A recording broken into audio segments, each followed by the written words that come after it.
So hi, welcome to this Facebook Live, which is all about the lover archetype, and I'm here in this, I don't know whether you can see, this amazing woodland which is close to where I live, and I thought it'd be good to come here and hang out here and talk about the lover archetype, because the lover archetype is all about connection, feeling ourselves in the world.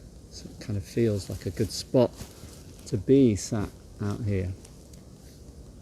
And just to give a bit of context, I'm making a series of these little series of lives, and they're about the different Jungian archetypes, the warrior, the king, the magician and lover, and how these can be used as a map to discover the landscape of our individual shadow, because we each have a shadow, and each of our shadows is different.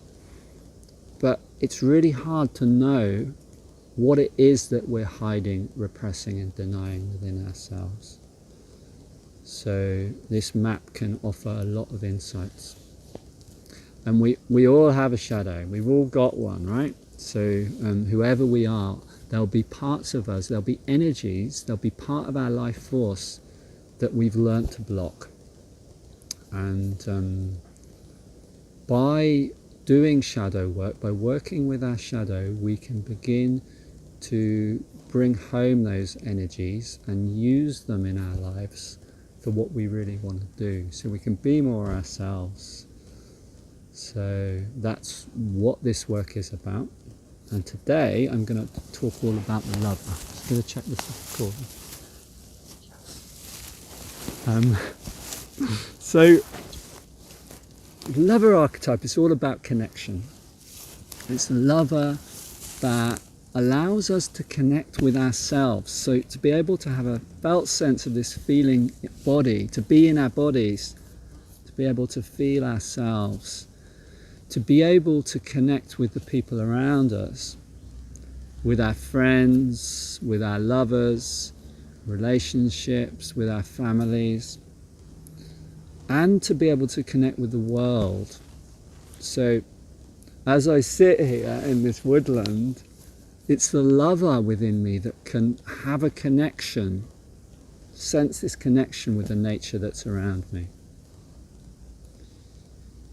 It's the lover archetype that can have and enjoy the sensual experience of what it is to be alive in a human body, that can go through life and enjoy the feeling of the sun on your face, or the feeling of your feet as you walk on the ground,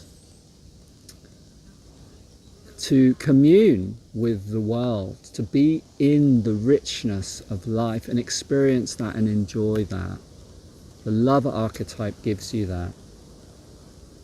And it can be within your home as well, like if you cook a lovely plate of food and you're tasting and smelling that food. Using your senses is all about the lover archetype, the ability to sense. And as well as sensuality, there is sexuality within this quarter. So sexuality lives within the lover quarter. Our ability to be sexual, to bond with another, which is a really important part of being a mammal. We are mammals, and mammals are naturally social beings. We naturally bond, and we need that as part of our life. Also within the lover, the inner child lives here, the child that can play, the innocent child within us. And you might even sense that in the way that I'm talking about it. It's like there's that quality within the lover. It's very, very simple, actually. And it can get so lost. That youngness can get so lost as we grow. So a sign of a healthy lover is all of these things, and blossoming relationships, an ability to connect and empathize easily. And a sign that there is a wound in this area is often that there is something blocked within relationship, that relationships are difficult within life. And so how does this happen? The lover wound, where does that come from? Where does the wound in this archetype come from? Well, when we are born into the world, baby boy comes into the world, hopefully, what we hope is there are two loving parents there to greet them. But that isn't always the case. And even if your parents were like super great, there will have been times that they weren't always there with presence and love. And something very interesting happens when you're very young. You don't have an individuated sense of self. That doesn't develop till later. So if there is not love in your environment when you're young, the way that that's absorbed is something about you. You and your environment are the same. So we can absorb this message that I'm not lovable because you didn't get love, or there's something wrong with the way that I love. So this is the wound within the lover. And just to be clear, it's not like if you've got a wound here, you're going around in your everyday life thinking, I'm not lovable, I'm not lovable. It's there, it may be there on a deep unconscious level. And the way that you would know that would be around your relationships, your ability to create connections in your life. So what would happen if I had a wound within the lover? What would happen? How would I know that? What are the symptoms of that? Well, I might deflate. We call deflating in the lover a way of disidentifying from all of the qualities that I've talked about. So you may find that you're quite cut off from a feeling or sensual level in your life. You tend to operate on a kind of intellectual level. You're very good at working things out. You're good at planning. You're reasonable. You're good at working things out. But you're not too good at all of that feeling stuff. And it may be that people sense you as kind of a bit stoic and cut off. So this is the deflated lover, a deflation from those lover qualities. And it's kind of like what's actually happened here is we've deflated away from lover and we've gone to magician. We've gone to the level of the intellect and the mind. And I will talk about the magician next time, but this is one of the important ways to work with the lover, actually, to notice when we deflate and we go over to the magician. So a symptom of this one is, again, everything really successful in life. Things are going great in life, but relationships just don't work in some way. There's issues with relationship. Often a symptom of deflating here in the lover. And of course there's like the classic gender stereotype where there's a man and he's saying, I don't understand my wife. I mean, I'm being reasonable and she's so unreasonable. I'm just doing all the reasonable things. And I just can't understand it. She's so illogical. So this is a symptom of the man being in the deflated, right? Because it's like she speaks a different language. And often this can mean that she's more connected with a lover and she wants him to connect with a lover, to be able to meet her there, to build a connection. It's empathy, connection. And of course, that's like a massive gender stereotype, so it can play out with all genders in different ways, for sure. You can be just as deflated and be a woman or another gender. And most of us have some level of deflation, particularly if there's like feelings that we want to avoid. We might have a tendency to intellectualize or get ourselves very busy on our electrical devices when there are emotions around. So this is the deflated lover. And then of course it can go the other way. It can go into inflated lover. And this might sound a bit counterintuitive because the inflated lover is all about emotions. If I'm here, I feel everything so deeply and I'm so touched by the world around me, but it's kind of overwhelming And I spend a lot of my time crying and just being overwhelmed by my feelings. Now I know this one really well because there was a time in my life where I was pretty heavily in that inflated lover.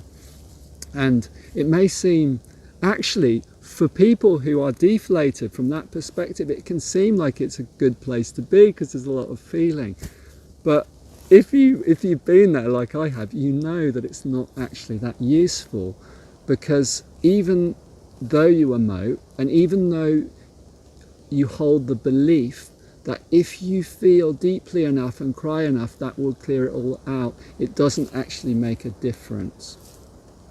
Because actually, on some level, there's a lot of drama. There are a lot of stories with the feelings that actually keep you from feeling the deeper feelings.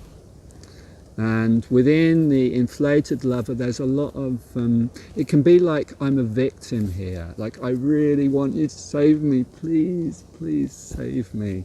And I'm constantly emoting and reaching out to people to support me. But it never really fills me. It never really does anything because I'm in this pattern of the inflated lover. So deflated, inflated, two ways that we can go, and actually the way we go depends on how our relationship was early in life. So yeah, I mean, you can think of the inflated, it comes from that child who wants love and cries a lot and is crying because they want love. And the deflated is more like there comes a stage where a child will stop crying, and they're kind of they cut off from those feelings. So deflated, inflated lover, and you may have a sense whether you do those in your life, and you may have a sense that this might be an area in which you need to work, if that is the case, that the lover archetype may need some development within you. Oh, the other thing that I've missed out within this is addictions. So you'll notice that both the deflated and the inflated actually are ways to avoid our feelings, avoid our deeper feelings. Another way that we do this is with addictions and compulsive behaviors. And I'm not just talking about substance addiction or if you have an addiction. A more appropriate question is, what are your addictions? Because all of us have ways of numbing ourselves when emotions become too much. So what is your default way that you avoid your feelings? Maybe it is having a drink. Maybe it's pornography. Maybe it's sugar. Maybe you go on eBay or Facebook Marketplace. Maybe you're on your phone on social media. There are many ways that we distract ourselves. We all have a way that we distract ourselves from feelings. And identifying those addictions and compulsive behaviors and being aware of those are a really important part of reconnecting with this lover archetype. So actually, this is one of the principal ways that I work with this within workshops. A key way to work with the lover is actually to look at the ways we avoid it. So to do work within the magician archetype and to bring awareness to what our patterns are, so that we can, when we feel safe enough, and it usually takes a kind of degree of holding to do that, we can begin to release the compulsive patterns that take us away from our feelings, and then we start to feel a bit more. So that's one important element, is to work with the patterns we do, to work with our addictions so that there's more space for feeling. And what's really important within this that often gets overlooked so much is just to allow the time. So just to come and sit somewhere like I'm sitting right now for a few minutes automatically, even if your head's going 100 miles an hour, automatically being in this space is going to put you more in touch with your lover. It can be as simple as going for a walk in the park in your lunch break, or even just sitting for 2 minutes and feeling, how does that sun feel against my skin, and just feeling that sensation in the body. And of course there are the embodiment practices like meditation and yoga and qigong, things like this, and some people really relish that, and it's great if you do. For some people it just doesn't resonate and it doesn't work for them. So if meditation doesn't work, it's good to do something with a bit of movement.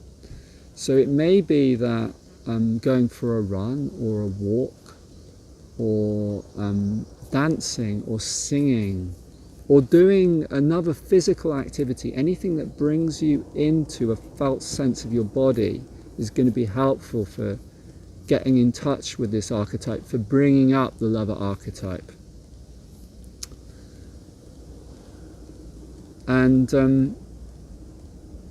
the other element, of course, we have a really important thing within this element, is often we get cut off from our feelings because there's something that we don't want to feel in our body.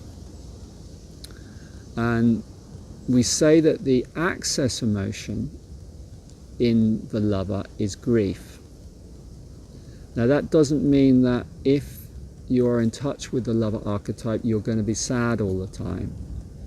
But what it does mean is if you're unwilling to feel something that's in your body, emotion gets stored, it gets stored in the body, and if we're not willing to feel it, then we're not going to have access to the other emotions as well. For most of us, I think actually for most people in this day and age, there's a level that we'll carry something within our bodies, and if we're lucky there'll be a point in our lives where we've got the level of support around us where we can begin to let those uncomfortable feelings that have been stored in the body for so long release, and then the body releases actually, and there's quite a change. And I know this very well because I actually was very, very, very, very deflated, and some of you might know that years ago I had chronic fatigue syndrome. And part of that for me was a cut off from my emotions. And of course I didn't know I was cut off from my emotions, but I didn't really know what emotions were actually. But when through the process of that finishing, I started to feel a lot more, it made an enormous difference in my life. And I see this in a lot of people's journey. There comes a time where like all of the emotion that's been stored just kind of comes up, and you feel it. And it may be the ending of a relationship that is a trigger for it, or some other life event. But it's really important that we have this space to grieve, and which is so culturally not acceptable. And what is great is there are places that are opening up. There are people who are running grief circles, because we need to be able to grieve, and we need to be able to do that in connection in order to bring up this archetype, so that there's a balance between feeling a bit of that pain but not becoming totally overwhelmed by it, because there is a level of support of a group around. So it's often kind of scary to go to that place, and I love this poem. I'm going to read this poem, David White, because for me this really speaks of what it is to go to that place. It's called The Well of Grief. Those who will not slip beneath the still surface on the well of grief, turning down through its black water to the place we cannot breathe. We'll never know the source from which we drink, nor find there, in the darkness glimmering, the small round coins thrown by those who wished for something else.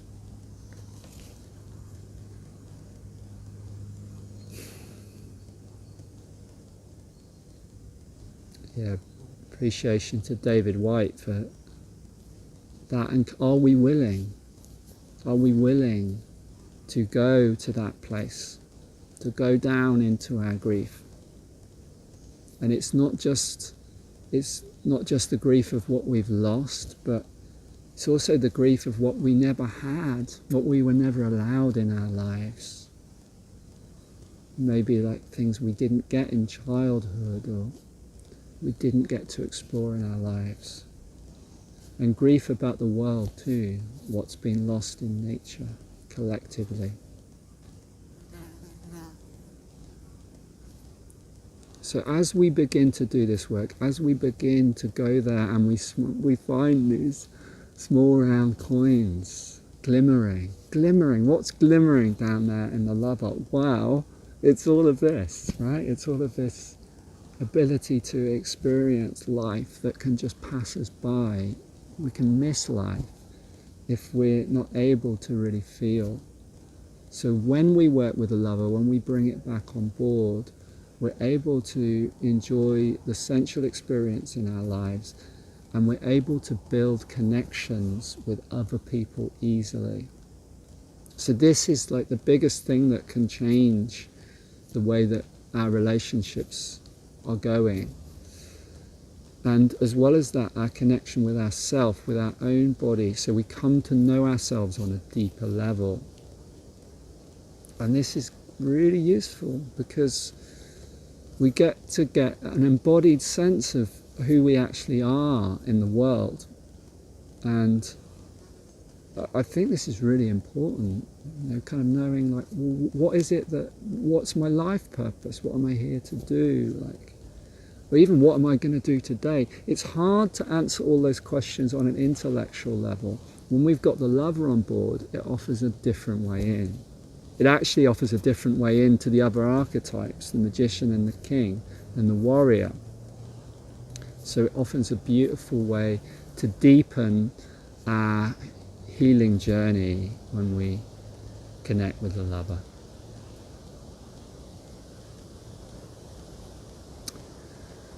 So I think that's all I've got to say for now about the lover archetype.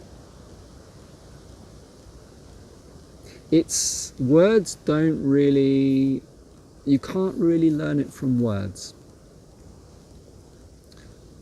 or from reading a book. It's really, the really real way to access the lover archetype is by having an experience. And that's the reason why in the workshops that I run on this, it's very much about doing little explorations in groups that help you to very gently discover what's there on a feeling level and build a deeper connection.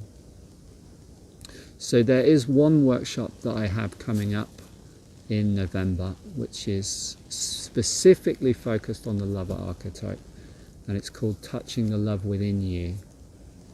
I think at the moment there are 5 spaces left of that. So if you're watching this and you're feeling like, yep, this is a place that I need to do work, then do get in touch.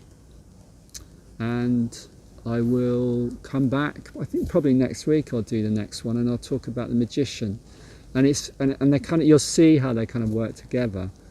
But this is the lover archetype. And I'll say goodbye for now, and I'll just give a little kind of whirl.